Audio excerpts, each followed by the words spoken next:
सतयुग में तो हिरण्यकश्यप था जो भगवान विष्णु का नाम नहीं लेने देता था कि मैं मार दूंगा। यहाँ पे तो सारी आजादी है, भगवान विष्णु क्या, कृष्ण जी क्या, राम जी क्या, सबकी पूजा करो, कोई मना नहीं कर रहा आपको। भगवान से कनेक्शन हम बिठाते हैं या भगवान हमारे से कनेक्शन बिठाते हैं? भगवान को देख के रोना आ रहा है, ये प्रेम आपका ना कुछ स्पेशल कनेक्शन होता तब होता है। तो आप माला जब जपते हो तो स्पेशल कनेक्शन बनता है, अपनापन सा आता है। कितने तपस्या करनी पड़ती थी सतयुग में, तब जाके भगवान आते थे। यहाँ पर तो आप 10 दिन की साधना करते हो, आपको दर्शन हो जाते हैं। सिद्धि कैसे हासिल की जा सकती है? सिद्धि आपको भटकाती है। जब भी आप जाप करने शुरू करते हो ना, अलग अलग प्रकार की सिद्धि आपसे कनेक्ट करने लगती है। मैंने ओम नमः शिवाय का जाप शुरू किया था, मुझे ना हनुमान जी के दर्शन होने शुरू हो गए थे। सिद्धियों से क्या क्या कार्य करवाए जा सकते हैं? सिद्धियाँ कुछ भी कर सकते। कुछ सिद्धियाँ तो ऐसी भी है कि आपको शायद हवा में भी उड़ा दे। हवा में उड़ सकते हैं, छोटे हो सकते हैं, बड़े हो सकते हैं, लेकिन आप उस लेवल पे होने चाहिए कि आप प्राप्त कर सको। कुंडलिनी कैसे जागृत की जाती है? कुंडलिनी का नेटवर्क आपका यूनिवर्सल लेवल पे काम करता है। आप फोन मिला सकते हो पूरे यूनिवर्स में, कहीं पर भी किसी से भी कनेक्ट कर सकते हो। आप बहुत से संतों को देखोगे ना, वो कह देंगे आपका लड़का होगा तो हो ही जाएगा। फिर ये विशुद्धि चक्र की बात है।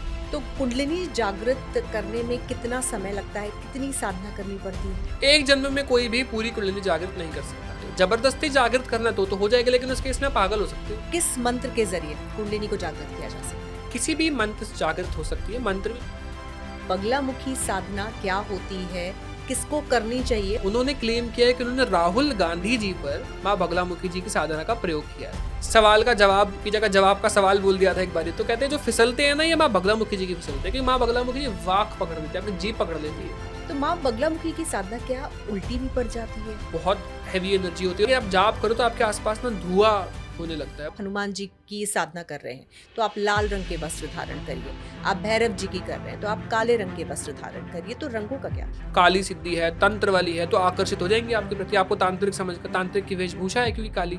ऐसे व्यक्तियों को सिद्धियां प्राप्त नहीं होती जो ब्रह्मचर्य नहीं पालन करते हैं। आपको सेक्सुअल विचारों को बहुत कम करना होता है। आज की जनरेशन मास्टरबेशन में फंसी हुई है। ये लोग नहीं अध्यात्म में कभी प्रगति कर सकते, ना नॉर्मल लाइफ में प्रगति करेंगे।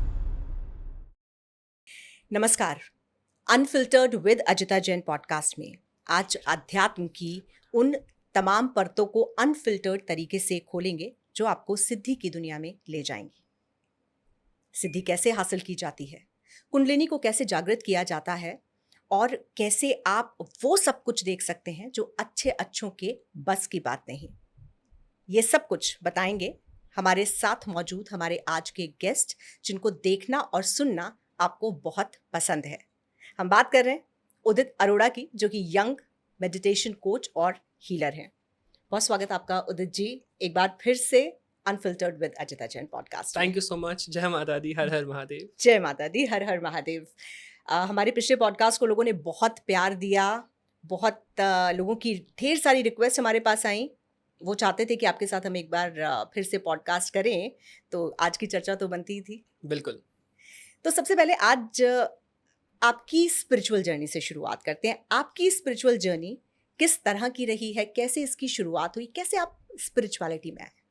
स्टार्टिंग में जब मैं पढ़ाई कर रहा था, उस समय मैंने एक यूट्यूब पर वीडियोस देखी थी ऐसी दिव्य दृष्टि को लेकर कि आप कुछ चीज़ें ऐसी हैं जो आप शायद आप आँखों से नहीं देख सकते, फिजिकल आँखों से, लेकिन आप तब भी देख पाओगे अपनी सिक्स्थ सेंस से। यानी एक और आँख है आपके माथे पर जो फिजिकल नहीं है, और जो फिजिकल आंखें से नहीं दिखता ना, आप उसे देख पाओगे। कुछ ऐसी चीज़ें हैं जैसे भूत हो गया, आत्माएं हो गई, भगवान हो गई, या फिजिकल आंखों से नहीं देख सकते हम, लेकिन हम थर्ड आई से देख पाएंगे। तो ऐसे ही मैं यूट्यूब पे देख रहा था, तो मैंने वहाँ पे ना बहुत से लोगों को, एजुकेटेड भी थे काफ़ी, इंजीनियरिंग करके बैठे हैं, डॉक्टर्स हैं, वो आंखें बंद कर रहे हैं और सामने एक लेडी है जो बहुत परेशान है, मेंटली डिस्टर्ब है, और वो उसको एनर्जी देख के बता पा रहे हैं कि इसको ना नेगेटिविटी है, इसके पेट में प्रॉब्लम है। तो जब उन्होंने देखा पेट में प्रॉब्लम है, तो वो बता भी रहे हैं कि अच्छा हाँ, इनके पेट में ना नेगेटिविटी है। वो लेडी बता भी रही है, मेरा पेट दर्द रहता है।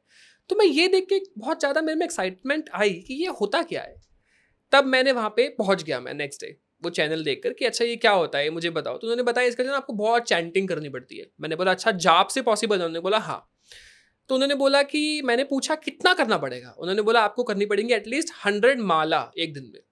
तो मुझे तो लगा है तो एक माला ही मुझे किसी ने करने को बोली थी, तो मैंने नहीं कि 100 माला तो बहुत ज़्यादा है। मैंने मंत्र पूछा तो उन्होंने बोला ओम नमः शिवाय करो। क्यों करो ओम नमः शिवाय? क्योंकि शिव जी आदि गुरु हैं, तो कोई गुरु नहीं है ना आपके, तो ओम नमः शिवाय से शुरुआत करो। तो मैंने माला लेके स्टार्ट कर दिया जाप करना।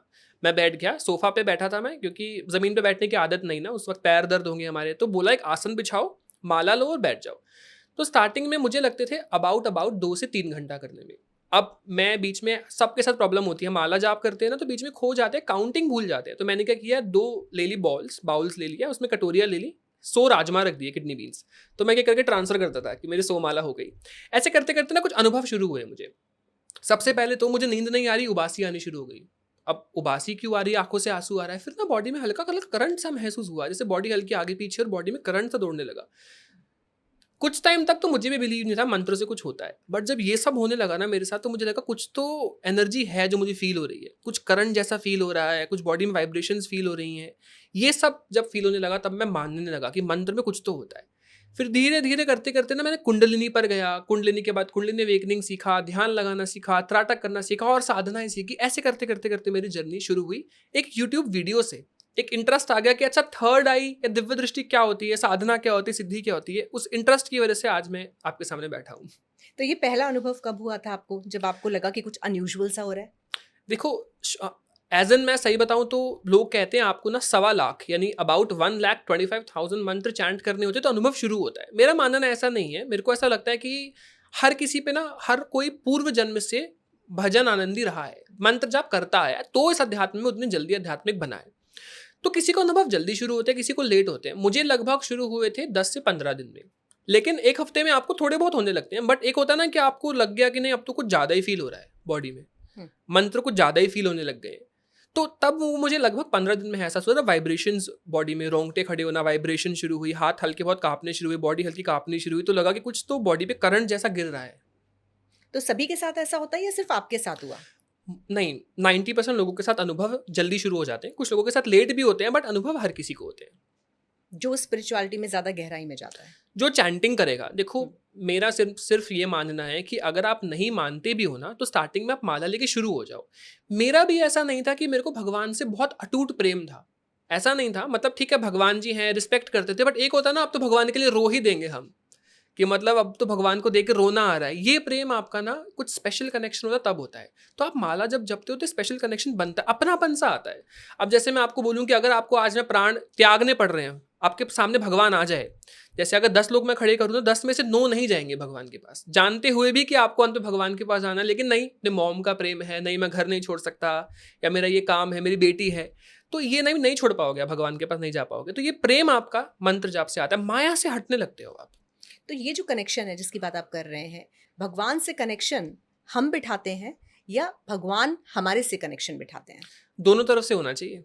भगवान भी चाहते हैं आप बिठाओ, लेकिन आपके कर्मों पर निर्भर करता है। अभी समय नहीं आया तो भगवान नहीं चाहेंगे। अभी भगवान चाहते हैं आप समय बढ़िया से अभी काटो, अभी मेरे पास आने का समय नहीं आया, अभी कर्म वर्म आपके बचे हैं, एंजॉय करो। जब वो पूरे हो जाएंगे तब आप मेरे पास आना। तब भगवान मन भी लगाते हैं। कुछ लोगों का अगर जल्दी मन लग रहा है तो वो भगवान की वजह से मन लग रहा है। इसमें 2 फैक्टर्स आते हैं जहाँ तक मैंने देखा है। या तो आपके पेरेंट्स स्पिरिचुअल होते हैं, या तो आप पूर्व जन्म से स्पिरिचुअल रहे होते हो। क्योंकि कई बार ना पेरेंट्स की तपस्या का फल होते हो आप, तब आप आध्यात्मिक बन सकते हो। तो आपके पेरेंट्स या तो स्पिरिचुअल रहे हो, या पूर्व जन्म में आपने कोई भक्ति की है, या उनका कोई था ऐसा कुछ पूर्व जन्म का कर्म आपके माता पिता की, एक ऐसी सोल भेजी है भगवान ने जो आपके शायद पूरे कुल का उद्धार कर देगी। एक भजन करने वाला व्यक्ति अगर आपके कुल में आ गया, जो मंत्र जाप करता है, तो आपका पूरा कुल सिक्योर हो जाएगा। जो गए हैं वो तो खुशी खुश, जो जा रहे हैं वो भी खुशी खुश। तो मुझे बताइए, धर्म और अध्यात्म में क्या फर्क है? देखो, अध्यात्म तो होता है स्पिरिचुअलिटी, भगवान से प्रेम। ये आप इसमें ना ये नहीं देख सकते कि भगवान की क्या शेप है। अब आप जीसस में भी फिर जाओगे, आप मुस्लिम में भी फिर प्रेम स्पिरिचुअलिटी ढूंढ रहे हो, आप हिंदू में भी ढूंढ रहे हो, आप जैन में भी ढूंढ रहे हो, हर जगह ढूंढ रहे हो। स्पिरिचुअलिटी भेद नहीं करती धर्म के आधार पर। लेकिन धर्म जो होता है ना, वो जैसे एक हिंदू हो गया है ना, तो वो फोकस कर रहा है थोड़ा सा कि आपके ये भगवान है, इन्हीं की तरफ रहो आप। वो आपको एक्सपोजर नहीं दे रहा है। स्पिरिचुअलिटी हर कोई फॉलो कर सकता है, लेकिन धर्म सबका अलग अलग होता है। लेकिन सारे धर्म वाले जाएंगे स्पिरिचुअलिटी में ही, तो स्पिरिचुअलिटी ज़्यादा बड़ा है। तो व्यक्ति को धर्म फॉलो करना चाहिए या अध्यात्म फॉलो करना चाहिए? अध्यात्म फॉलो करना चाहिए, क्योंकि धर्म तो एक तरीके से हम लोगों के बनाए हुए हैं। धर्म को लेके ऐसा कुछ कहा नहीं। देखो, हिंदुइज्म में तो सब समान है।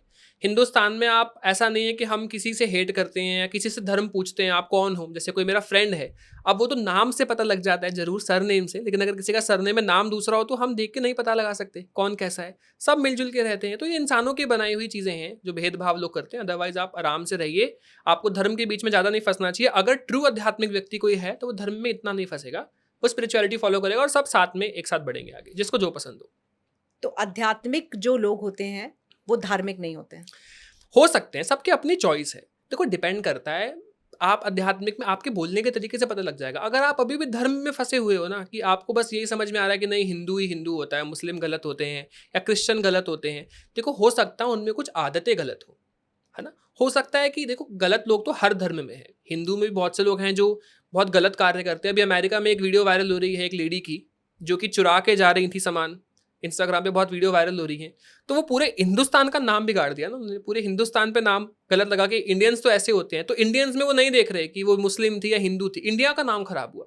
तो एज एन इंडिया आप सबसे ऊपर रखो, उसके बाद धर्म को रखो, पहले आप हिंदुस्तानी हो। तो धर्म में ये जो वर्चस्व की लड़ाई है, आपको लगता है कि कोई धर्म जो है वो दूसरे धर्म से ऊपर होता है, या इन बातों का कोई मतलब नहीं है, अध्यात्म फॉलो करना चाहिए अगर सही रास्ता पकड़ना है तो? बिल्कुल सही बात है। देखो अध्यात्म फॉलो करना चाहिए, धर्म तो हम लोगों ने बनाए हैं। सारे धर्म में अगर आप सबकी बुक्स पढ़ोगे ना, तो गोल तो आपका एक ही है, माया से अलग कर रहे हैं आपको सारे धर्म। कह रहे हैं कि फंसो मत आप इन चीज़ों में, आपका अल्टीमेट गोल एक अलग है, वहाँ पर आप जाइए। मेन आपका गोल होता है भगवान तक पहुँचना। सीढ़ियाँ भले ही अलग अलग है, लेकिन एक ही द्वार तक आपको पहुँचा रही है। लेकिन ना आज के समय पे क्या हो रहा है, सिचुएशन के हिसाब से हमें बदलना पड़ता है। बहुत से लोग ऐसे हैं जिन्हें मैं मुस्लिम या हिंदू कह के नहीं कहूँगा, मैं कहूँगा कि वो पढ़े लिखे नहीं है ज़्यादा। हुँ। जिन्होंने ज्ञान नहीं लिया है ना, पढ़े लिखे नहीं है, चाहे वो हिंदू हो, चाहे वो मुस्लिम हो, चाहे वो क्रिश्चियन हो, वो गलत ही बातें करेंगे। तो आपको पढ़ाई करनी ज़रूरी है। जब आप पढ़ाई करने लगोगे तभी आप समझ पाओगे। तो मैं उन्हें अनपढ़ लोग जो हैं, मैं उनसे कहूँगा आप सावधान रहो, धर्म में मत फँसो। अगर कोई मुस्लिम भी है, पढ़ा लिखा है, तो वो बहुत अच्छा होगा। आप कभी बात करके देखना, मैंने बहुत से एजुकेटेड मुस्लिम लोगों से बात की है, क्रिश्चियन लोगों से बात की है, उनको कोई फ़र्क नहीं पड़ता आप कौन से धर्म से हो, वो आराम से रहते हैं। लेकिन हाँ, कोई अनएजुकेटेड है तो वो हिंदू भी खराब है, और कोई अनएजुकेटेड है तो वो मुस्लिम भी खराब है। तो ज्ञान बहुत ज़रूरी है, विद्या माता के पास जाना बहुत ज़रूरी है आपके लिए। धर्म क्या अध्यात्म की ओर ले जाता है? ले जा सकता है, अगर आपको गाइड करने वाला सही है तो। अगर आपको कोई कट्टर इन चीज़ों में फंसा रहा है, तो आप गड़बड़ करोगे। अगर सही तरीके से आपको टीचर अच्छा मिल गया, जो धर्म भी फॉलो कर रहा है, अध्यात्म की तरफ ले जाना चाह रहा है, तो वो सही तरीके से लेके जाएगा। आमतौर पर तो मोस्टली सारे अच्छे ही हैं, बट कहीं ना कहीं कुछ एंगल आ जाता है। लेकिन आज की स्थिति को लेकर थोड़े से लोग चेंज हो रहे हैं, क्योंकि अभी बहुत से लोग कह रहे हैं कि हमें हिंदू राष्ट्र चाहिए। वो उनकी मांग अभी स्थिति के हिसाब से चल रही है। मेरे अकॉर्डिंग ना हिंदू राष्ट्र नहीं, हिंदुस्तान राष्ट्र चाहिए। हिंदुस्तान कैसे, कि मतलब जो अपने आप को इंडियन मतलब कह रहा है, एक्सेप्ट कर रहा है कि मैं इंडियन हूँ, मैं इंडिया को रिप्रेजेंट कर रहा हूँ, मैं इंडियन हूँ, उसके लिए राष्ट्र है। जो अपने आप को इंडिया नहीं मानता है, धरती को माता नहीं मानता है, या अपने देश के झंडे से प्रेम नहीं करता है, उसके लिए जगह नहीं है हमारे मन में। चाहे फिर आप मुस्लिम हो, चाहे आप क्रिश्चियन हो, चाहे आप हिंदू हो, अगर आप देश के झंडे से प्यार करते हो, देश से प्यार करते हो, देश की भूमि से प्यार करते हो, जय हिंद बोलते हो, भारत माता की जय बोलते हो, तो आप इस देश में बिल्कुल रह सकते हैं। आपका ही राष्ट्र है ये। बिल्कुल। अध्यात्म की ओर आते हैं, क्योंकि हमारे पास तो अध्यात्म का मार्ग भी है जो ज़्यादा गहरा है और आपको वाक़ई में ईश्वर से कनेक्ट करता है। तो सिद्धि की बात कर लेते हैं। सिद्धि कैसे हासिल की जा सकती है? सिद्धि एक खिलौना है, जैसे दिव्य दृष्टि एक खिलौना है ना, सिद्धि भी एक खिलौना है। अब क्या होता है कि आपको भगवान तक जाना है, तो भगवान कुछ खिलौने फेंक देते हैं आपकी तरफ। अब आप रोने बंद कर देते हो, खिलौने में मस्त रहते हो। अगर आप अभी भी रोते रहोगे तो भगवान तक पहुंचोगे। सिद्धि ना आपको पावर दे देती है, लेकिन एक ऐसी पावर जो कि शायद आपको मिलनी तो बहुत बड़ी थी। सोचिए आपको गाड़ी मिलनी थी, लेकिन साइकिल फेंक दी, साइकिल में खुश हो गए आप, तो छोटी पावर मिल गई आपको एक। तो सिद्धि आपको भटकाती है। जब भी आप जाप करने शुरू करते हो ना, अलग अलग प्रकार की सिद्धि आपसे कनेक्ट करने लगती है। मैंने ओम नमः शिवाय का जाप शुरू किया था, मुझे ना हनुमान जी के दर्शन होने शुरू हो गए थे।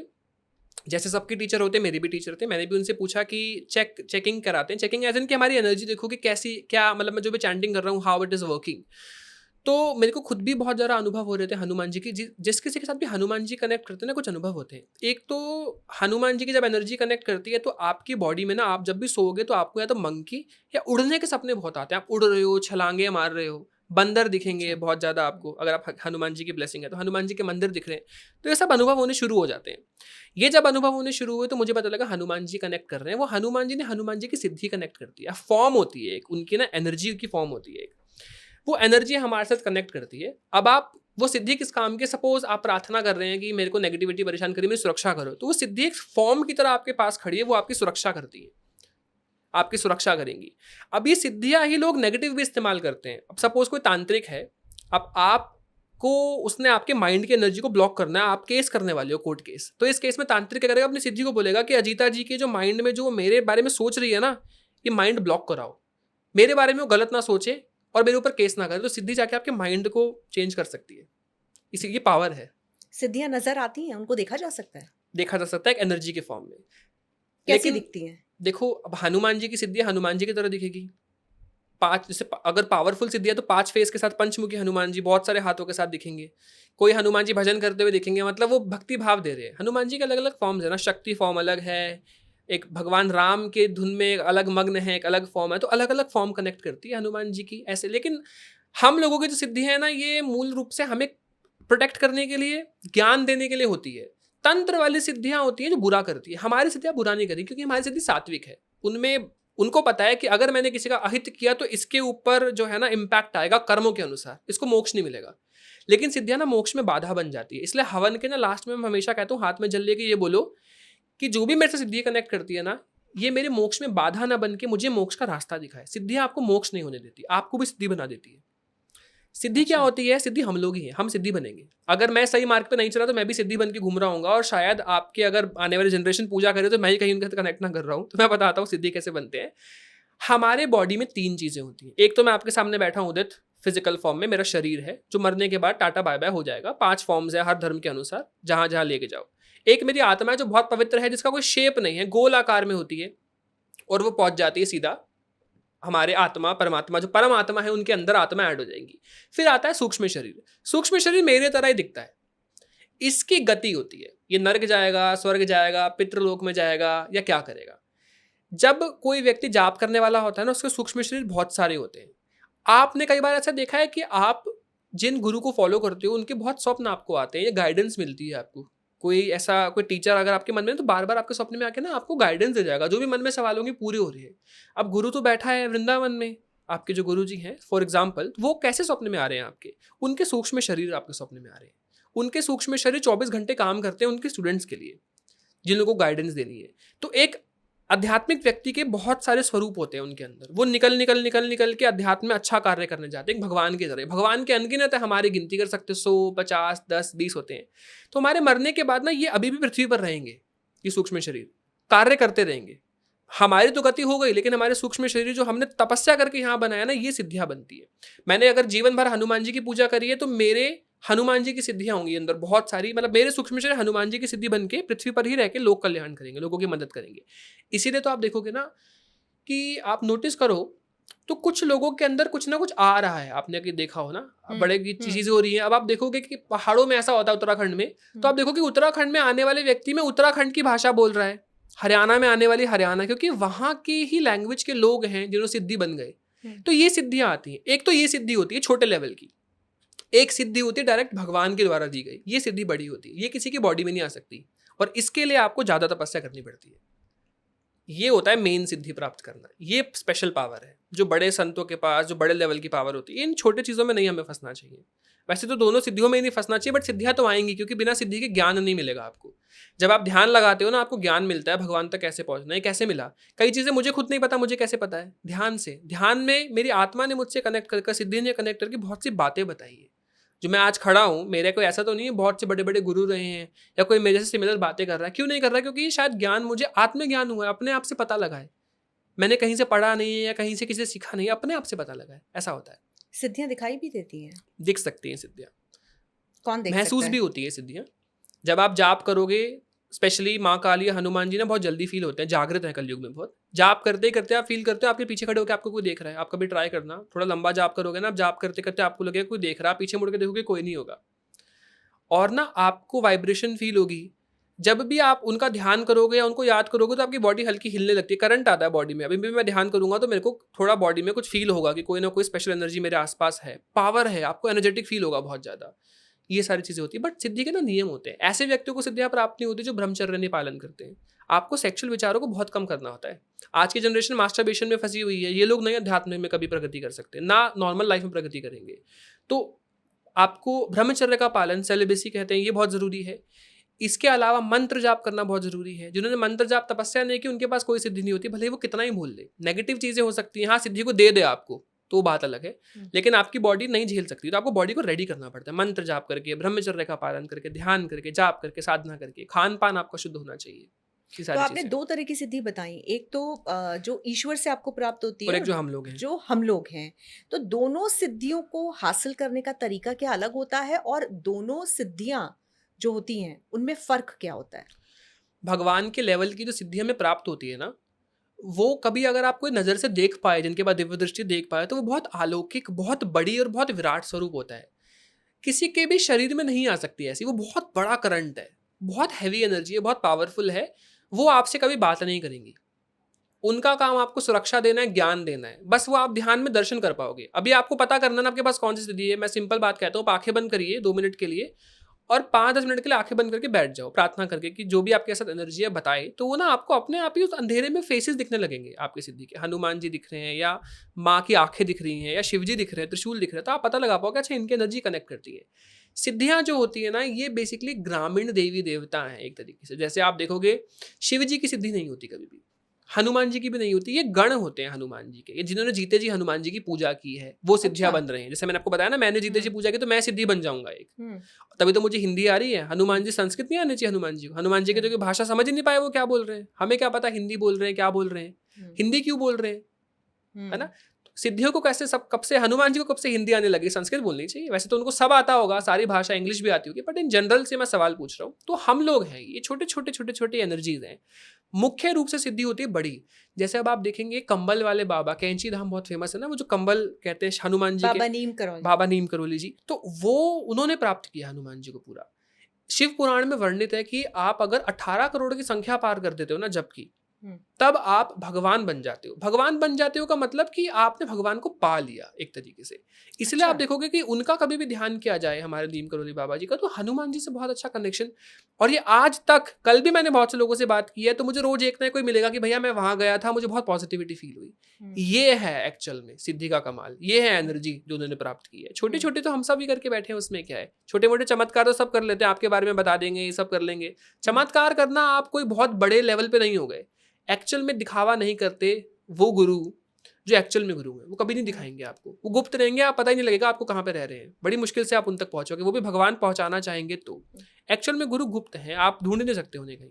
आपने बाबा नीम करौली का ज़िक्र किया, तो बाबा नीम करौली के बहुत सारे फॉलोअर्स हैं हम्म, और जिस तरह से जो बहुत सारी स्टोरीज़ भी हैं कि कई सेलिब्रिटीज़, कई बड़े लोग, वो इसलिए बड़े बने क्योंकि वो बाबा नीम करौली के आश्रम गए थे, वहाँ पर उन्होंने दर्शन दिए और बाबा नीम करौली का आशीर्वाद उनके ऊपर है।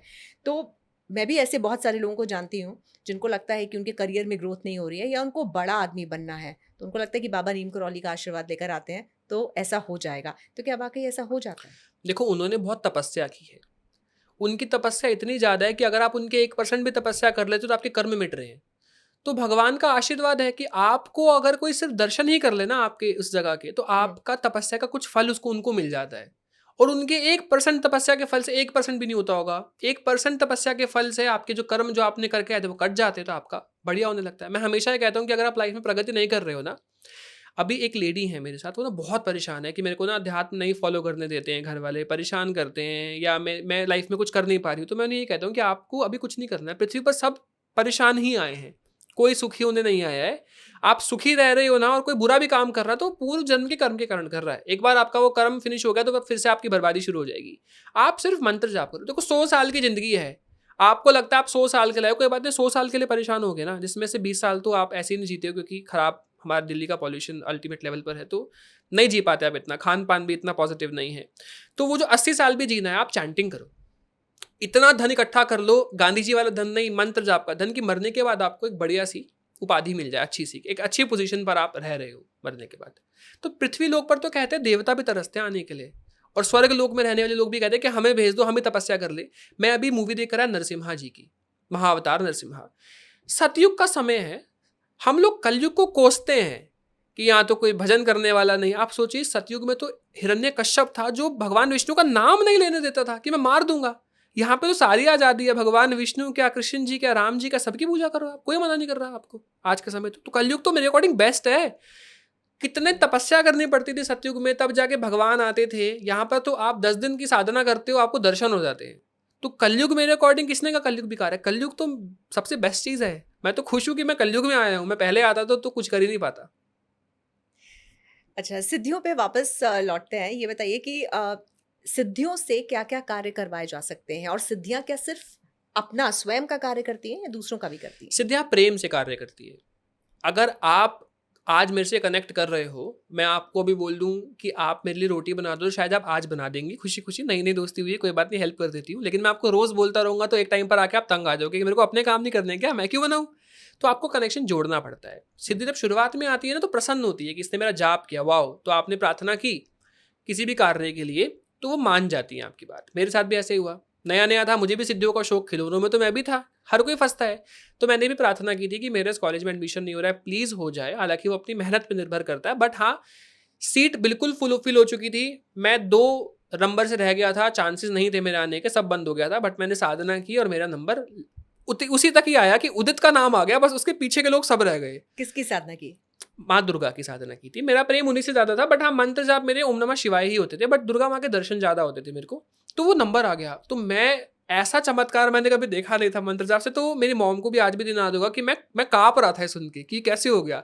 चांसेस थे ही नहीं, क्योंकि टू बी ऑनेस्ट कोई भी चांसेस नहीं था कि मेरे होंगे। ये बात मैं ऑन रिकॉर्ड कह रहा हूँ, कोई चांसेस नहीं था।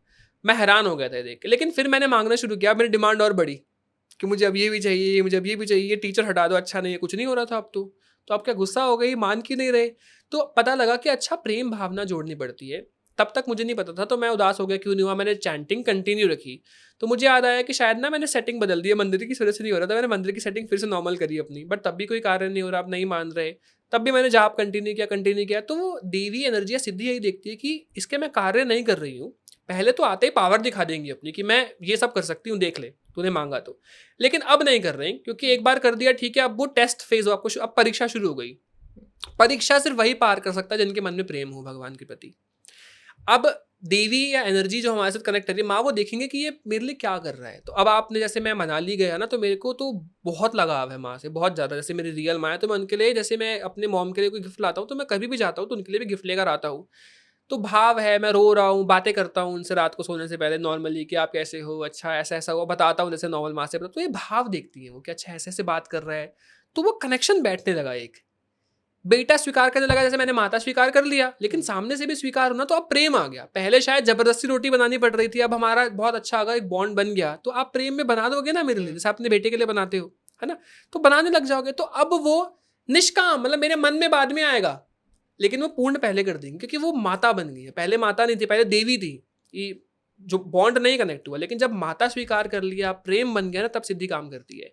इस केस में लोग गलती क्या करते हैं, यूट्यूब पे वीडियो देखेंगे, भैरव साधना कर लो, पावर मिलती है, भैरव साधना कर लेते हैं। आप मुझे ये बताओ, भैरव जी के प्रति तो आपका प्रेम ही नहीं है, और हुँ, भैरव जी तो खड़े हो गए पीछे आके, आपका तो प्रेम ही नहीं है। आप काम करते रहो, वो आप ही को ठोकते रहते हैं, आप ही की बैंड बजती रहेगी, ये लाइफ खराब होने लग जाती है। उन्होंने खराब नहीं किया आपकी लाइफ, वो सिद्धि है। आप लोग हो वो सिद्धि। उन्हें क्या चाहिए? उन्हें भोग चाहिए कि आप उन्हें ना, उनके लिए जाप करो, उनके लिए दिया जलाओ, उनके लिए धूप जलाओ, या उनको कुछ दो। अब सिद्धियाँ क्या कहती हैं कि उन्हें ना कुछ खाने को दो, पावर दो। बलि जो माँग रही हैं, क्यों माँग रही है? पावर मिलती है सिद्धियों को। सिद्धियाँ कहती हैं मुझे पावर दो। ये बलि सिद्धियाँ लेती हैं, भगवान नहीं लेते। अच्छा। ऐसा होता है। तो भैरव जी की सिद्धि कौन बन रहा है? हुँ, ज़्यादातर भैरव जी या माँ काली की उपासना तांत्रिक लोग करते हैं। हुँ, हम भी करते हैं पॉजिटिव, लेकिन हम सात्विक तरीके से करते हैं, वो तामसिक तरीके से करते हैं। सात्विक जो कर रहा है वो तो मोक्ष पा ही लेगा, तामसिक नहीं पा पाता ना। हुँ, तो तामसिक सब सिद्धियाँ बन के घूमते हैं यहाँ वहाँ। इसलिए उनको तामसिक भोग चाहिए होता है कि उन्हें बकरा काट के दो, एग चढ़ाओ, अल्कोहल चढ़ाओ, ये सबसे पावर मिलती है उनको। तो ये सब भोग देने होते हैं। तो ये पता कैसे चलता है कि सिद्धि को भोग देना है? सिद्धियाँ कैसे माँगती माँगती हैं हैं? अपने आप, सपने में आके आपसे। जैसे पितृ माँगते हैं ना, सपने में दिखेंगे मुझे कुछ दे दो, अच्छा। ऐसे ही सिद्धियाँ भी दिखती हैं। आप चढ़ाते हुए लोगों को देखोगे ना, चौराहे पे क्या-क्या रख के जाते रहते हैं। हुँ, चौराहे पे, शमशान में आप देखोगे।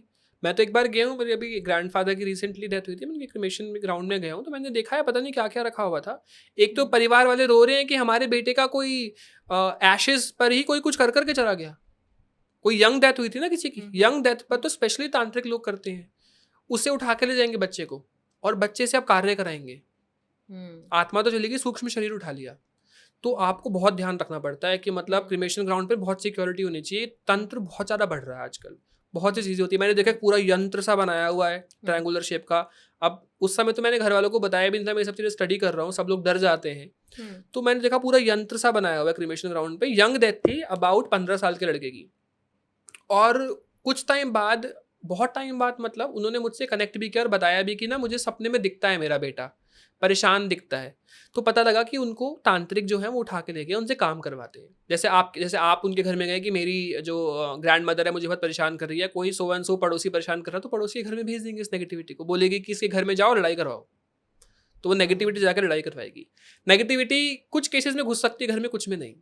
अगर आपके घर के बाहर ना 2 प्रोटेक्शन होती है, एक 3 प्रोटेक्शन होती है मेनली। एक प्रोटेक्शन होती है आपके पितृ की।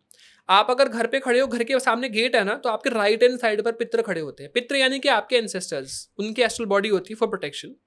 इस तरफ अगर सामने गेट है तो मैं राइट बता रहा हूँ, मैं बाहर नहीं खड़ा हूँ, मैं घर के अंदर ही खड़ा हूँ। सामने गेट है, मेन गेट, राइट पर पितृ, लेफ्ट पर कुलदेवी देवता। कुलदेवी देवता कौन होते हैं? इनकी कुल में पूजा होती आ रही है।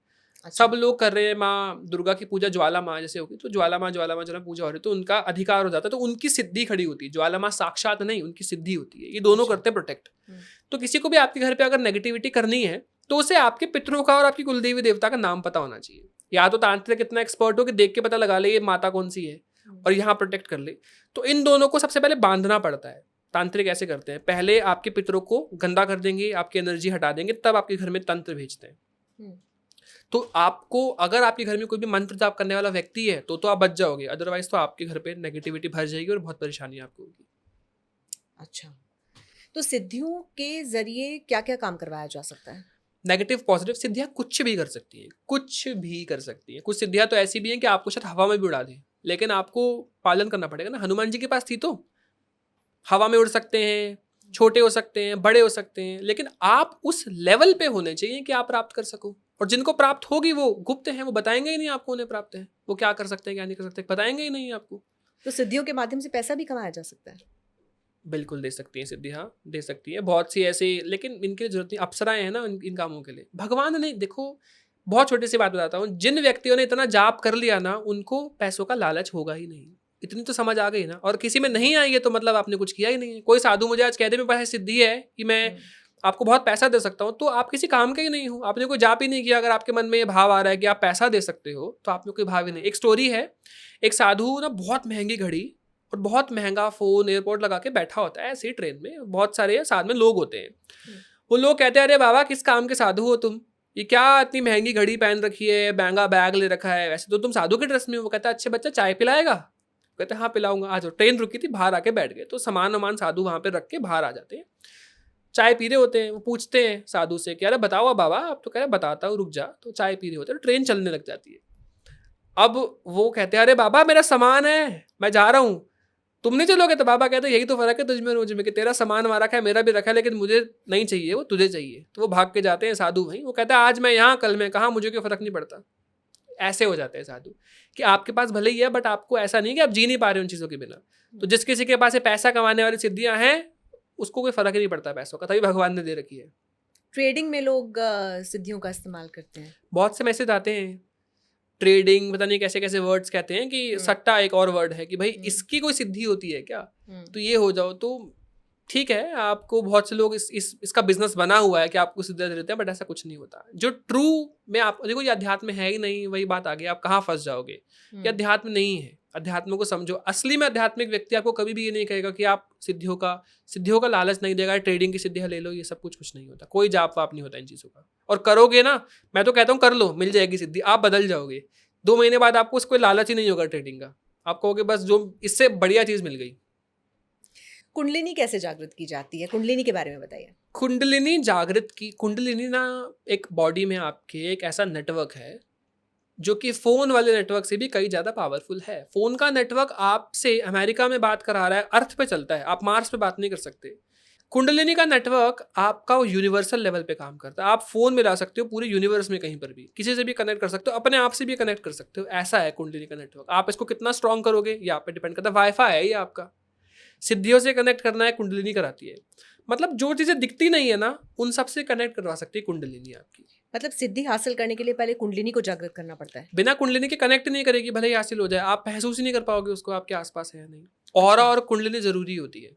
अच्छा, तो कुंडलिनी को कैसे जागृत करते हैं? कुंडलिनी के 7 चक्र होते हैं, 2-3 तरीके से जागृत किया जाता है। एक तो कुंडलिनी के अपने खुद के बीज हैं, हम लम, जो तिब्बत के अनुसार बताए गए हैं, तिब्बत कल्चर के अनुसार बताए गए हैं, हमारे क्रिश्चियन कल्चर के अनुसार बताई गई हैं बहुत सी चीज़ें, जापानीज ट्रेडिशन में बहुत सी चीज़ें हैं। बट इंडिया में कुंडलिनी को जो जागृत किया जाता है, ये किया जाता है मंत्र जप से। हमारे मंत्र ना आर्टिफिशियल इंटेलिजेंस है। एआई तो अब आया है, हमारा एआई भगवान का पहले से ही था। मंत्र आपको उतना देते जितना आप झेल सको। ओम नमः शिवाय अगर आप कर रहे हो और आज आप हृदय चक्र तक ही जागृत कर सकते हो तो हृदय चक्र तक ही जागृत होगी। एक भैया हैं मेरे ग्रुप में, उन्होंने बोला कि भैया मेरी विशुद्धि चक्र पे कुंडलिनी, गले के चक्र पे कुंडलिनी, यहाँ चक्र होता है एक हमारे, जहाँ गला घूम रहा है, अंदर जा रहा है ना, ऐसे सांस ले रहा हूँ तो यहाँ चक्र होता है। इस चक्र की पावर होती है आपको वाणी में अभाव देना, यानी आपकी वोकल स्ट्रेंथ इतनी स्ट्रांग होती है कि आप कुछ बोलते हो तो लोग मोहित होते हैं आपकी बातों पर। ये वोकल स्ट्रेंथ है आपकी। ये एज ए न्यूज़ एंकर आपको चाहिए होती है, कथावाचकों को चाहिए होती है, क्या कि वाणी से अट्रैक्ट हो। ये बहुत बड़े बड़े सिद्ध होते हैं, उनसे आप सुनोगे ना तो सुनते ही लगेगा अरे बहुत अट्रैक्टिव है जो बोलते हैं। ये सिद्धि है एक विशुद्ध चक्र की। अब वो कह रहे हैं भैया ये मेरा विशुद्ध चक्र क्लीन ही नहीं हो रहा। क्यों नहीं क्लीन हो रहा? आपको भगवान ने क्यों नहीं पावर दी विशुद्ध चक्र की? क्योंकि ना आप बहुत बुरा बुरा बोलते हो। आप, मैंने बोला कि अच्छा मुझे एक बात बताओ, क्या आप में इतनी सहनशीलता आ गई कि आप लड़ाई कम कर रहे हो, आप कम गलत बोलते हो? क्योंकि विशुद्धि चक्र की पावर पे आपका बोला हुआ सच भी हो जाता है। आप बहुत से संतों को देखोगे ना, वो कह देंगे आपका लड़का होगा तो हो ही जाएगा। फिर ये विशुद्धि चक्र की पावर है। अब आप रोज लड़ते हो, अपनी वाइफ को कहते हो तू मर जा या तेरे साथ ये हो जाए वो हो जाए, तो भगवान ऐसे व्यक्ति को पावर क्यों देंगे? तो आपको पावर तभी मिलती है मंत्रों के अनुसार जब आप उसके लायक हो जाते हो। जबरदस्ती जागृत करना तो हो जाएगा, लेकिन उस केस में आप पागल हो सकते हो। कहते हैं ना कुंडलिनी जागृत करने से पागल हो सकते हैं, वो उस केस में है। बीज मंत्रों का इस्तेमाल करते हुए ओम नमः शिवाय, ओम दुम दुर्गाय नमः या ओम नमो भगवते वासुदेवाय से जागृत कर रहे हो, मंत्रों से जागृत कर रहे हो, तो उतना ही मिलेगा जितना आप झेल सको। तो धीरे धीरे धीरे धीरे करते करते सभी चक्र जागृत होते हैं। फिर सबसे आखिरी का सबसे इंटरेस्टिंग खिलौना मिलता है आपको, आज्ञा चक्र, जिससे आप ऐसी चीजें देख सकते हो शायद कभी नहीं देखी। नेगेटिविटी दिखेगी, पॉजिटिविटी दिखेगी, सब दिखेगा आपको। सातों चक्रों के बारे में एक एक करके बात करते हैं। सातों चक्र कौन कौन से होते हैं, कहाँ कहाँ पर होते हैं, और जैसे जैसे एक एक चक्र जागृत होता जाता है उसके क्या सिम्टम्स होते हैं, वो कैसे पता चलता है, क्या लक्षण होते हैं? मूलाधार चक्र होता है गणेश जी का।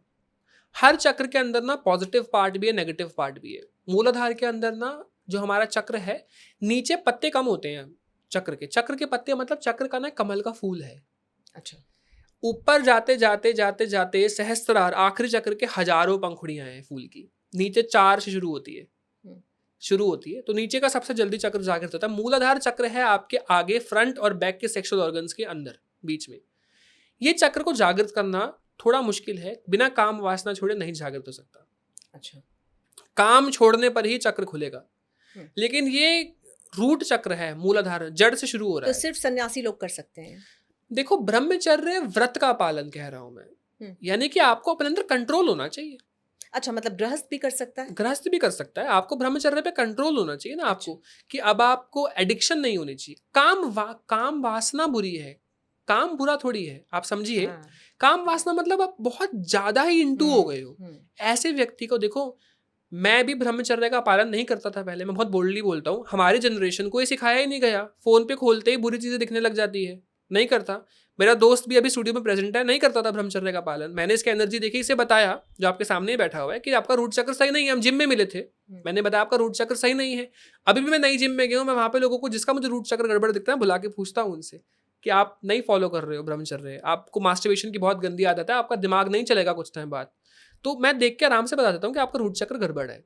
आपके चेहरे पे वो तेजी नहीं दिखेगा, आप डल दिखोगे बहुत ज़्यादा, आपका दिमाग नहीं काम करेगा, जल्दी गुस्सा आ जाएगा, कोई काम नहीं मैनेज कर पाओगे, परेशान रहोगे, सबसे उल्टी पुल्टी बातें करोगे। तो काम वासना से आपको उठना पड़ता है। ये उठते ही, जैसे आपने 15 दिन का ब्रह्मचर्य पालन कर लिया, मैं नहीं करूँगा, मन में विचार आने दो, क्रिया में नहीं आना चाहिए, कंट्रोल होना चाहिए। मन को क्यों कंट्रोल दे रहे हो आप मन से बड़े हो, आपने मना कर दिया नहीं, तो मन जो भी बोलता रहे तो चुप रहे, मन को बोलो शांत हो जाए बिल्कुल। तो मन को आपको काबू करना है। मन आपका काबू हो गया, आपका ब्रह्मचर्य काबू हो गया, पालन हो गया, अब आपका रूट चक्र खुल शुद्धि की जाएगा। आवश्यकता नहीं है शुरुआत में कैसे होगी? मंत्र जाप हेल्प करेगा ना आपकी विचार शुद्धि होने में। मंत्र जाप एक एडिशनल पुश देता है कि मैं हूं आपके साथ। जब तक वो पुश नहीं मिलेगा तब तक आपको प्रॉब्लम रहेगी। अब आपका मूलाधार जागृत हुआ, अब आएगा स्वाधिष्ठान। अब पता जो भी कैसे चला कि आपका मूलाधार जागृत हो गया? काम वासना थोड़ा थोड़ा आपको लगेगा हाँ मैं रोक पा रहा हूँ, अब जो मैं पहले बहुत संयम आ जाएगा, संयम आ रहा है, क्रोध लोभ लालच ये सारा चक्र आपका ठीक होने लगता है। अब आपकी अगली बारी आ जाती है हमारे स्वादिष्टान चक्र की। जो स्वाद स्वाद आपको पसंद है, chow mein, momo, spring roll, chole bhature, golgappe, इन सब चीज़ों को छोड़ना पड़ता है। ये कहाँ पर होता है? ये उसके जस्ट अबव, ये 3 चक्र पास-पास हैं। हमारे नाभि के पास होते हैं। नेवल है ना आपका, ये नाभि के पास हमारे तीनों चक्र हैं। मूलाधार हमारा सेक्सुअल ऑर्गन, उसके ऊपर स्वादिष्टान, उसके ऊपर हमारा मणिपुर। मणिपुर के बाद से हृदय है। मैं नीचे का समझा देता हूँ। स्वादिष्टान और मणिपुर और हमारा रूट चक्र नीचे 3 साथ में चक्र होते हैं। स्वादिष्टान स्वाद का मैंने बता दिया। मणिपुर में आपकी सिद्धियों का कनेक्शन है। मणिपुर में आने के बाद ना आपके पूर्व जन्म का जाप, आपका अभी का जाप सब कलेक्ट होता है। अब आपको एक पुश मिलता है। अब आप आते हो हृदय चक्र पर। हृदय चक्र मतलब हृदय चक्र जागृत होते ही आपकी इंट्यूशन पावर बढ़िया होने लगती है। अब आपकी इंट्यूटिवनेस हो गई, एकदम इंट्यूटिव हो गया, बढ़िया से इंट्यूशन पावर है। आप बता दोगे सामने वाला आपके बारे में क्या सोच रहा है, क्या बातें कर रहा है। ये इंट्यूशन है आपके अंदर कि आज तो बारिश आएगी या आज तो इसके साथ कुछ बुरा होगा, तो इंट्यूशन आपको आने लगती है। हृदय चक्र तब जागृत मानो जब भगवान के लिए आप रोते ही जा रहे हैं। अब तो वही अच्छा। हृदय चक्र में आपके भगवान होते हैं, ईष्ट। आप रोते ही जा रहे हैं। फिर आपका विशुद्धि, वाणी की पावर जो हमने डिस्कस किया, वोकल स्ट्रेंथ, बोलना, सच बताना। फिर आज्ञा चक्र का आखिरी खिलौना हमारा। फिर आखिरी सहस्त्रार भगवान की प्राप्ति, जहां तक पहुंचना थोड़ा मुश्किल है क्योंकि इन्हीं खिलौनों में आप रह जाते हो। तो कुंडलिनी जागृत करने में कितना समय लगता है? कितनी साधना करनी पड़ती है? कितने समय में जागृत हो जाती है?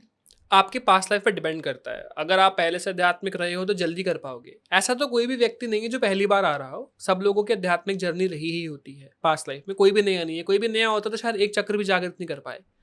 तो जब हम बैठते हैं, जाप करने लगते हैं, तो ज़्यादातर लोग हृदय तक पहुंच जाते हैं। हृदय के बाद विशुद्धि तक बहुत से लोग पहुंच पाते, आज्ञा पर कम पहुंचते और आज्ञा से ऊपर तो बहुत ही कम। ऐसा होता है। एक जन्म में कोई भी पूरी कुंडली जागृत नहीं कर सकता।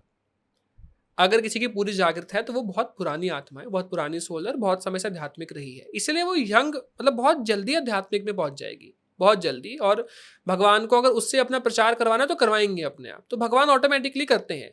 आप भगवान को तो उस समय बहुत से लोग बुला रहे होंगे।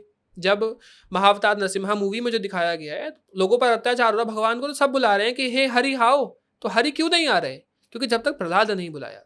प्रहलाद के बुलाने पर क्यों है? क्योंकि प्रहलाद दिव्य आत्मा है। प्रहलाद ने कम तपस्या में भी, या उसके अंदर एक ऐसा भाव था, ऐसा प्रेम था प्रहलाद के अंदर जो बाकी सबसे अलग था। ऐसे जब कलगी अवतार भी आएगा ना, अपने आप नहीं आएगा, भगवान पुकारने पर ही आते हैं। तो कलगी अवतार के समय भी किसी ना किसी को आना होगा। और वो व्यक्ति आज भी तपस्या कर रहा होगा, रेडी हो रहा होगा कलयुग में दोबारा अवतार लेंगे भगवान, तो उनके लिए वो आएगा और वो फिर से कलगी भगवान को बुलाएगा और साथ में उनके साथ जो वैष्णो देवी उनको बुलाएगा, तब जाके वो अवतार लेंगे। तो आपके अंदर वो क्षमता होनी चाहिए करने को। आप 1 महीने में जागृत कर लो, लेकिन एज अ मेडिटेशन कोच आपको लगभग 6 मंथ मिनिमम थोड़ी बहुत एनर्जी डेवलप करने में लगते हैं कुंडलिनी में। तो बहुत सारे लोग देवी के मंत्रों का भी जाप करते हैं। जैसे आपने देवी की एनर्जी से कनेक्ट करने की बात की, तो किसकी साधना करनी चाहिए और किसकी साधना सबसे जल्दी कलयुग में फलित होती है? देखो, शक्ति है, कुंडलिनी शक्ति। शक्ति मतलब कुंडलिनी तो है ही देवी। सबसे पहली बात तो पार्वती माता ही कहते हैं इनको। तो कुंडलिनी देवी माँ के मंत्र से ही जल्दी जागृत होती है। इंसान के अंदर 2 स्वरूप है। मेरा एक भाग पुरुष का, एक भाग स्त्री का है। सबके अंदर ऐसा ही है। इसलिए माता रानी ने, माँ पार्वती जी ने, जब युद्ध चल रहा था तो गणेश जी के अंदर से, कार्तिक जी के अंदर से, महादेव जी के अंदर से, विष्णु जी के अंदर से स्त्री तत्व निकाल दिया था लड़ाई करने के लिए। नरसिम्हा जी की भी तो फीमेल है ना, नारसिम्ही देवी है विद लॉयन फेस। वाराहा जी के साथ देवी है वाराही। कार्तिकेय जी की देवी है कार्तिकेयी, कार्तिक जी के अंदर से निकली है। महादेव जी के अंदर से देवी निकली महादेवी। इंद्र जी के अंदर से निकली इंद्री। ब्रह्मा जी के अंदर से ब्रह्माणी। ऐसी उदित के अंदर से उदिता निकलेगी। तो ऐसा होता है। तो हर किसी के अंदर एक देवी तत्व ऑलरेडी प्रेजेंट होता है और वही कुंडलिनी शक्ति है, वही ऊर्जा है। तो किस मंत्र के जरिए कुंडलिनी को जागृत किया जा सकता है? किसी भी मंत्र से जागृत हो सकती है। मंत्र में बीज होना चाहिए। जैसे देवी माँ का है ओम दुम दुर्गाय नमः, तो बीज आ गया। माँ काली का है ओम क्रीम कालिकाय नमः। लेकिन माँ काली को संभालने लायक अभी बॉडी नहीं है। माँ काली की ऊर्जा बहुत, क्योंकि काली माँ ने, काली माँ का कब अवतार हुआ था? जब क्रोध में थी माँ, जब राक्षसों को मारना था। तो अभी आपके आसपास राक्षस है नहीं, तो इसलिए आप माँ का दुर्गा स्वरूप या पार्वती स्वरूप का शांत स्वरूप से माँ से प्रार्थना करके ना कुछ बेसिक मंत्रों का जाप करो। ओम दुम दुर्गाय नमः, या महालक्ष्मी का कर लिया आपने। महालक्ष्मी का बीज है श्रीम, है ना, ओम श्रीम महालक्ष्मी नमः। ध्यान करते करते आप जाप करिए। आप कोई भी देवी माँ का जाप करो, परिस्थिति आने पर वही काली है, वही दुर्गा है, वही लक्ष्मी और वही सरस्वती है। तो कोई भी बीज मंत्र से कुंडलिनी जागृत की जा सकती है। ओम नमः शिवाय से भी किया जा सकती है। ओम नमो भगवते वासुदेवाय से भी की जा सकती है। राम नाम भी बीज है, उनसे भी की जा सकती है। तो ये सब मंत्रों से आप अपनी कुंडलिनी को जागृत कर सकते हो, लेकिन मंत्र के साथ ध्यान आवश्यक है। बिना ध्यान की कुंडलिनी जागृत नहीं हो पाएगी, ज़्यादा नहीं हो पाएगी, हृदय से ऊपर नहीं जा पाएगी। वो कौन सी साधना होती है जिसके ज़रिए आप भविष्य में होने वाली घटनाओं को देख सकते हैं, या फिर आप अपने पूर्व जन्म को भी देख सकते हैं? किसी भी साधना से देख सकते हो। साधना सिद्धि प्रदान करती है आपको, कोई भी सिद्धि बता देगी आपको। ये तो छोटा-मोटा काम है, कोई भी कर देगा। छोटा-मोटा इन द सेंस ऐसा नहीं कोई भी करेगा, तपस्या तो करनी पड़ेगी, लेकिन कम तपस्या पे आप फ्यूचर, पास्ट देखने लायक हो जाते हो। समझदार व्यक्ति नहीं बताएगा आपको कभी भी फ्यूचर, क्योंकि फ्यूचर बता दिया तो साइकिल डिस्टर्ब हो जाएगी आपकी। अब आपको पता लग गया कल आप मरने वाले हो, पहले ही बता दिया तो वो बंदा निकलेगा ही नहीं घर से बाहर। साइकिल डिस्टर्ब हो गई ना पूरी। उनको हुँ। मरना था, वो जाएगा तो कोई आएगा, तो ऐसा होता है। तो आपको किसी को फ्यूचर बताने की मेरे अकॉर्डिंग तो अनुमति नहीं है। अब कोई बता रहा है तो भगवान देखे, वो देखना पड़ेगा। लेकिन मेरे अकॉर्डिंग अनुमति फ्यूचर बताने की नहीं है। पास्ट लाइफ देख सकते हो आप, लेकिन अगर आप अध्यात्म में बहुत अच्छे लेवल पर हो तो आपको कोई फ़र्क ही नहीं पड़ेगा। आपको ऑलरेडी पता है आपकी पास्ट लाइफ क्या थी और आपको जाननी भी नहीं होगी। मुझे क्या करना है पास्ट लाइफ से? मुझे प्रेज़ेंट चाहिए अपना बढ़िया, है ना? मैं चैंटिंग करूँ, भगवान के पास जाऊँ, ऐसा है। सबके अपने दिमाग की मेंटालिटी है। ये बच्चों वाले क्वेश्चन लगते हैं मुझे, कोई मुझसे पूछता भी है ना तो पास्ट लाइफ तो मैं स्थिति समझ जाता हूँ बोलने से ही। जैसे अभी कोई मेरे पास आया पूछ रहा है, भैया मैं अपना 40 ईयर्स से जॉब कर रहा हूँ। एक लेडी आई मेरे पास 40 ईयर्स से। अच्छा, तो अब क्या करना है 40 ईयर्स से जॉब कर रहे हो? तो मुझे पास्ट लाइफ जाननी है। तो मैंने बोला आपको तो 40 साल बर्बाद हो गए, कि एक तो आपको 40 साल तपस्या करने के बाद अब पास्ट लाइफ देखनी है आपको, क्या करोगे पास्ट लाइफ देख के? पहली बात तो पास्ट लाइफ दिख जाती है आराम से, किसी को भी, कोई भी बहुत आध्यात्मिक व्यक्ति है तो वो सब देख दाख के आया, ध्यान में सब अनुभव हो जाते हैं उसको, पास्ट फ्यूचर कितने जन्म लिए, कौन से भगवान की तपस्या की, सब पता होता है। तो आप में इतनी तपस्या करने के बाद भी समझ नहीं आई, अभी भी छोटी छोटी बातों पर फंसे हुए हो, तो आपकी तपस्या का कोई फायदा नहीं है। तो आपकी स्थिति आपकी बात करने से ही पता लग जाती है लोगों की कि आप किस लेवल पर है अध्यात्म में। आजकल लोग बगलामुखी साधना की बहुत ज़्यादा बात करते हैं। ये बगलामुखी साधना क्या होती है? किसको करनी चाहिए? और क्या बगलामुखी माता की जो पूजा है, वो हर कोई कर सकता है या करवा सकता है? माँ बगलामुखी अष्टम महाविद्याएं, यानी 8th महाविद्याएं, महाविद्या बहुत सारी हैं माँ की। तो आज माँ बगलामुखी जी के बारे में बात कर लेते हैं। माँ बगलामुखी जी को ना बगलामुखी भी कहा जाता है। ये पीताम्बरा है, येलो कलर की इनकी एनर्जी है, बहुत स्ट्रॉन्ग। ये ऐसी माता है जिनको ना ज़्यादा तामसिक भोग नहीं दिया जाता, सात्विक है बिल्कुल। इनकी उपासना आराम से आप कर सकते हो, बट ये शत्रु पर विजय दिलाती है। एक ना यूट्यूब पर बहुत बड़े गुरु हैं, मैं उनका नाम नहीं लूंगा, उन्होंने क्लेम किया है कि उन्होंने राहुल गांधी जी पर माँ बगलामुखी जी की साधना का प्रयोग किया था। मैं आपको कैमरा के बाद बताऊंगा किन की बात कर रहा हूँ मैं। हुँ।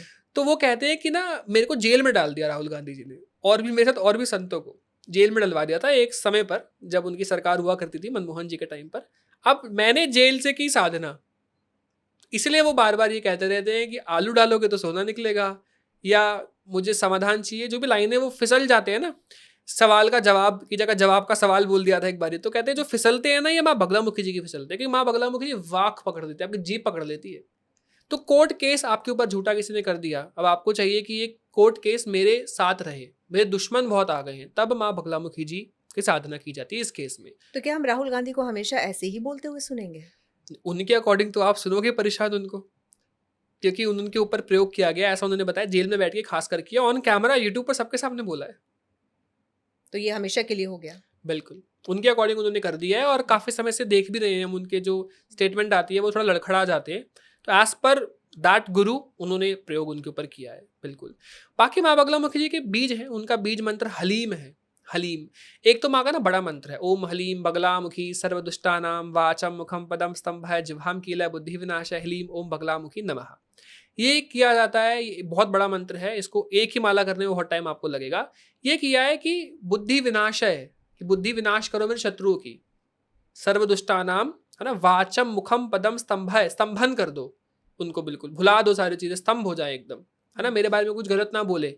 इनकेस अगर आप ट्रू हो तो, अब आप ही कुछ गलत करके बैठे हो, प्रयोग करोगे तो आप ही की पिटाई होगी कि माँ कहेगी तेरी तो गलती थी, मैं क्यों साथ दूं, है ना। इनकेस आप सही हो तो आप साधना कर सकते हो। हल्दी की माला पर पीले आसन पर बैठकर, पहले से साधना करते आ रहे हो तो पुराने आसन पे पीला आसन बिछाओ, और पीली चौकी पर माँ का पीला चित्र लगाकर पीली माला हल्दी से जाप किया जाता है। लेकिन बड़े वाले मंत्र का ना करके छोटे मंत्र का कर लो, ओम हलीम बगलामुखी नमः। हलीम, ह ल ई मा, हलीम, ओम हलीम बगलामुखी नमः, इसका जाप किया जाएगा। मंत्र को पावरफुल करने के लिए कुछ टीचर कहते हैं हल रीम बोल दो, र कार लगा दो, र कार लगाने से अग्नि तत्व बढ़ जाता है। तो इनकी साधना करिए आप एज अ बिगिनर, एक माला एक दिन में करो, ज्यादा मत करो, पहले देखो एक हफ्ते तक करके इम्पैक्ट कैसा आ रहा है। पहले चेक करो। और सुरक्षा के लिए ना पीली सरसों रखी जाती है और पहले शिव जी का जाप किया जाता है। देखो साधना तो वैसे ना बहुत बड़ी है माँ बगलामुखी जी की। माँ बगलामुखी जी के ना गणेश जी की पूजा जब माँ बगलामुखी जी की जाती है तो माँ बगलामुखी जी के स्पेशल गणेश जी है, हरिद्रा गणपति। ये होते हैं जो दोस्तों में मित्रता कराने वाले गणेश जी हैं। ये कभी भी दोस्तों में लड़ाई हो गई है, रिलेशन खराब हो रहे हैं, तो इनकी पूजा की जाती है।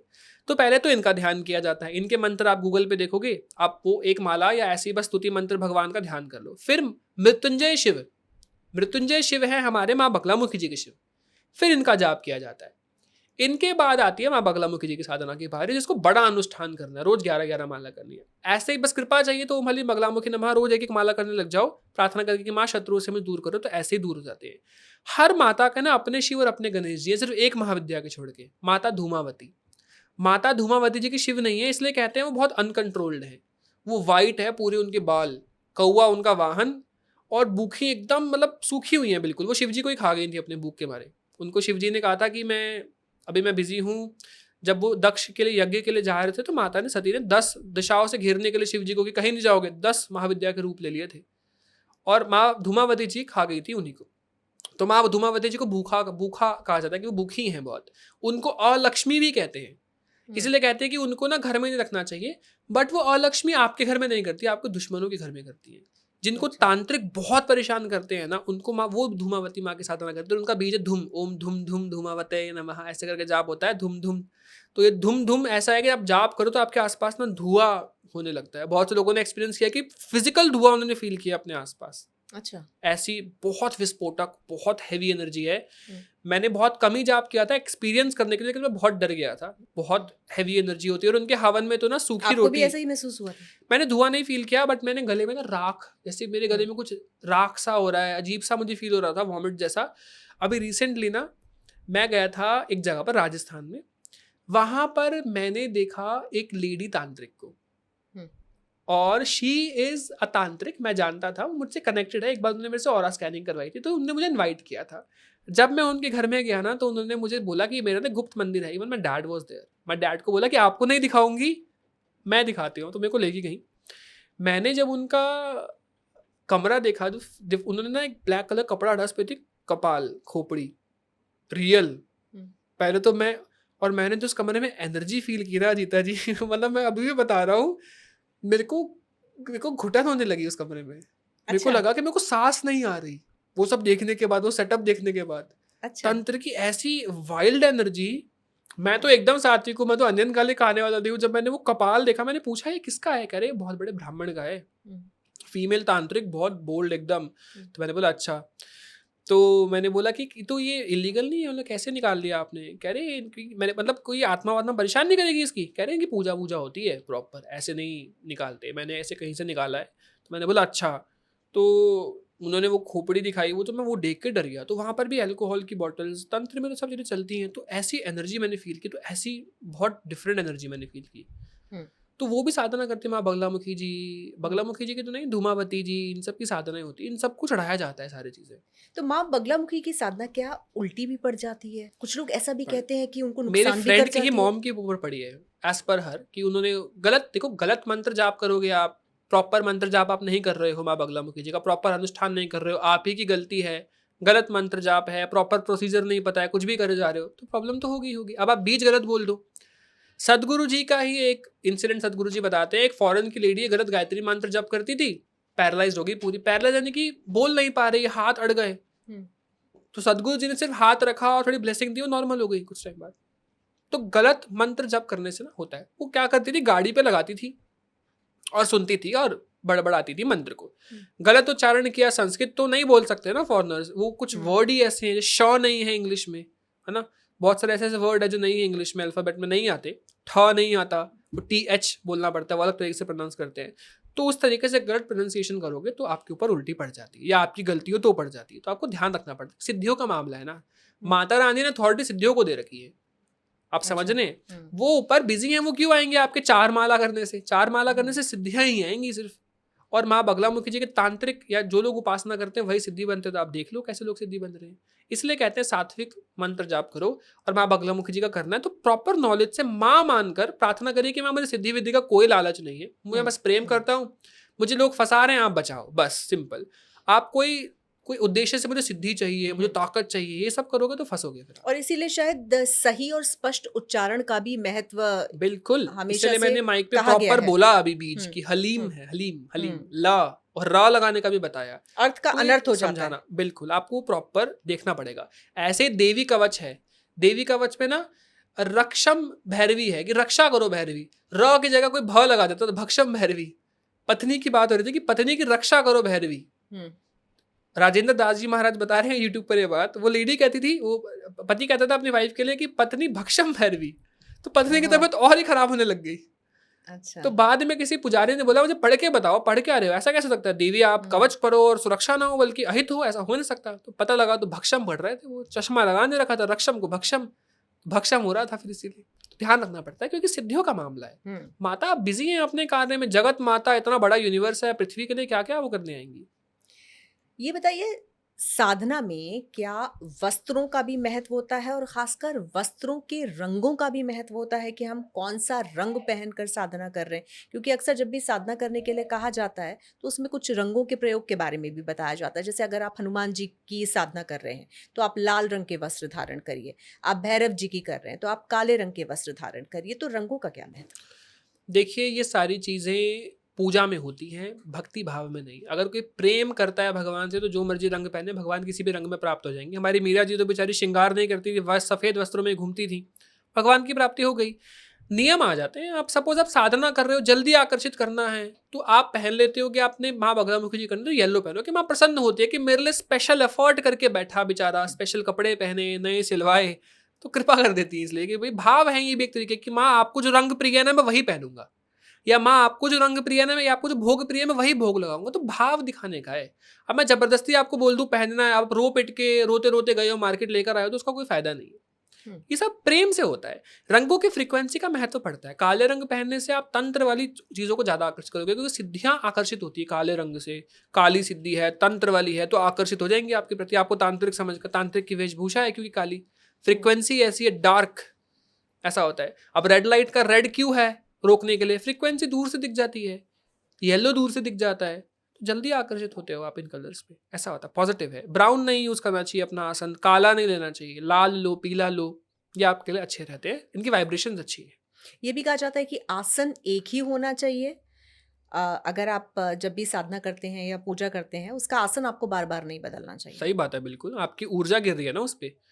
जब आप जाप कर रहे हो एक्स्ट्रा ऊर्जा आपके आसन पे तो गिरती है, कभी नीड होने पर आप बैठोगे वापस मिल जाएगी आपको आपकी एनर्जी। आपका एक ही आसन होना चाहिए, बदलते नहीं कभी भी साधना में। और वो उसको धोना है तो धो दो, नया चाहिए, खराब हो गया तो पुराने के ऊपर नया बिछा के साधना करो, और नया लेना तो उसके और ऊपर नया बिछा के साधना करो। एक आसन पर दो लोग बैठकर साधना कर सकते हैं या नहीं, पूजा कर सकते हैं? सबका अपना आसन होता है। साधक का, घर में आम व्यक्ति हो ऐसे ही थोड़ी बहुत पूजा पाठ करते तो इतना नहीं डिपेंड करता। साधना वाले व्यक्ति, मंत्र जाप वाले व्यक्ति अलग होते हैं, वो खास होते हैं। अच्छा, आजकल कुछ एस्ट्रोलॉजर्स को ये कहते हुए भी देखा जाता है कि हम तो बचपन से ये सुनते आए हैं कि बहुत पूजा पाठ करना चाहिए, ईश्वर को मनाने की कोशिश करनी चाहिए, ईश्वर की भक्ति करनी चाहिए। लेकिन कुछ एस्ट्रोलॉजर्स को मैंने ये कहते हुए भी सुना है कि जो कुछ लोगों को ये सलाह देते हैं कि आपको बहुत ज़्यादा पूजा पाठ नहीं करना है, आपके लिए पूजा पाठ उल्टा पड़ जाएगा, ये आपको बहुत ज़्यादा भक्ति नहीं करनी है। क्या इन बातों में सच्चाई होती है? बिल्कुल भी नहीं, ऐसा कुछ नहीं होता है। सबको भक्ति करनी होती है। बहुत से लोग रोक देते हैं आपको। अब या तो ये कह लो कि वो आपसे आगे ना बढ़ जाए, आपको इस चीज़ का डर होता है उनकी ऊर्जा देखकर कि ये मुझसे आगे ना बढ़ जाए। मेरे अकॉर्डिंग अब जितनी भक्ति करनी करो। येस डेफिनेटली, ऐसा नहीं है कि आप मेरे को कोई आके कहेगा मैं माँ काली का जाप कर दूँ तो मैं बोलूँगा नहीं, माँ काली का जाप नहीं कर सकते आप अभी, क्योंकि लायक ही नहीं हो आप। लेकिन मैं उसका ऑल्टरनेटिव दूंगा आपको, ऐसा नहीं कहूँगा रोक के बैठ जाओ, है ना। डेफिनेटली पास्ट में आपके अगर 1 किलो आप रख के बैठे हो बुरे कर्म, तो वो आपका जाप करने से जल्दी खत्म होगा और आपके ऊपर बहुत सी मुसीबतें एक साथ आ जाएंगी। लेकिन वो मंत्र जाप से नहीं, भगवान अच्छा कर रहे हैं। वो एक बोरी जो है वो खाली करा रहे हैं ताकि आगे फिर बढ़िया रहे सब कुछ। तो आप शुरू करोगे तो थोड़ी बहुत प्रॉब्लम तो लाइफ में आएगी, क्योंकि भगवान ना आपके कर्म जो है ना वो फटाफट फटाफट खत्म करते हैं। तो आपको वो खत्म करवाने तक जाप निकालना पड़ेगा। अक्सर सपने में बहुत सारे लोग जो हैं वो किसी धार्मिक स्थान को देखते हैं, शिवलिंग को देखते हैं या माता को देखा। ज़रूरी नहीं है कि जो स्वरूप आपने मंदिर में देखा हो वही देखा, किसी और स्वरूप में भी आप देख सकते हैं, और लेकिन आपको ये एहसास होता है, आभास होता है कि ये माँ है, माता है। तो धार्मिक स्थानों का सपने में आना जिसमें कुछ जान पहचान के भी हो सकते हैं, हुँ। कुछ अनजान भी हो सकते हैं, जहाँ आप कभी गए ना हो, या शिवलिंग को देखना या माता को देखना, ये सब किन बातों को इंडिकेट करता है? उनकी कृपा है आप पर, वो आपको उस स्थान पर बुला रहे हैं, आपका पूर्व जन्मों में कोई उस स्थान से नाता रहा है ना? आप पर कृपा है उनकी, ये सब दर्शाते हैं ये सभी अनुभव। बहुत से लोगों को अलग-अलग अनुभव होते हैं, ऐसे-ऐसे मंदिर दिखते हैं शायद वो कभी गए ही नहीं, पूर्व जन्म हुँ, का नाता है। आप नहीं गए तो आपके ध्यान में आप उस जगह पे जा पा रहे हो, आप इतने अच्छे लेवल पर हो। बहुत से लोगों की ना एस्ट्रल बॉडी ट्रैवल कर पाती है, उन मंदिरों में सपने में होकर आ पाती है, फिर कभी एक्चुअल में जाएँगे तो सेम दिखेगा। तो भगवान की कृपा होती है, भगवान बुलाते हैं आपको, आपका पास्ट लाइफ से नाता रहा होता है, बहुत सी चीज़ें होती हैं। तो इसका क्या कोई ऐसा मैसेज भी होता है इस तरह के सपनों में कि आपके साथ कुछ अच्छा होने वाला है, या कोई भग इंडिकेशन जो अच्छा होने वाला नहीं होता, ईश्वर दे रहे भगवान हैं? चाहते हैं आध्यात्मिक बनो आप और। आपको अनुभव नहीं कराएँगे तो आपको भगवान पे विश्वास नहीं होगा। मैं सिंपल सी बात बोलता हूँ, अगर माँ दुर्गा के मंत्र जप से मेरा उस समय एडमिशन नहीं होता तो मेरा विश्वास टूट चुका होता। मैं आज आपके सामने शायद बैठा ही ना होता। तो भगवान खुद विश्वास बनाते हैं, उन्हें नहीं बनाना तो नहीं बनाएँगे, बनाना है तो बनाएँगे। क्योंकि उन्हें बनाना था तो उन्होंने काम किया। बहुत सिंपल सी बात बताता हूँ, भगवान चमत्कार नहीं दिखाएँगे, तो आप भगवान को नहीं मानेंगे और भगवान दुःख अगर नहीं देंगे तो आप आध्यात्मिक नहीं बनोगे। मेरा एडमिशन नहीं हो रहा था या कोई प्रॉब्लम थी या कुछ था या मैंने यूट्यूब पे देखा तो वो दिखाया गया मुझे, हुँ। इसीलिए डाला गया अध्यात्म आपके लिए में। वो रास्ता पहले से तय था। सब कुछ तय होता है। अभी हमारे आज बातचीत करना भी तय थी। ये सब पहले से प्लान्ड होता है। चलिए, बहुत वैसे तो अब समय ख़त्म हो गया है, लेकिन बातें बहुत सारी आपके है। साथ बहुत सारी रह जाती हैं। हम कोशिश करेंगे कि फिर एक बार चर्चा करें, फिर एक और पॉडकास्ट करें, और आज के इस पॉडकास्ट के लिए बहुत-बहुत शुक्रिया, और हम उम्मीद करते हैं कि हमारे जो व्यूअर्स हैं, उनको आज के इस पॉडकास्ट से बहुत कुछ सीखने को, जानने को मिला होगा। Thank you so thank you so much. Much. जय थैंक माता यू। दी। जय माता दी।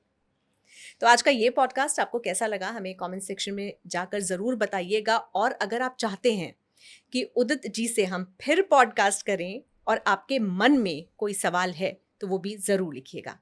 Thank you for watching, and do subscribe अगर अभी तक आपने सब्सक्राइब नहीं किया है unfiltered with Ajita Jain podcast को। Thank you for watching.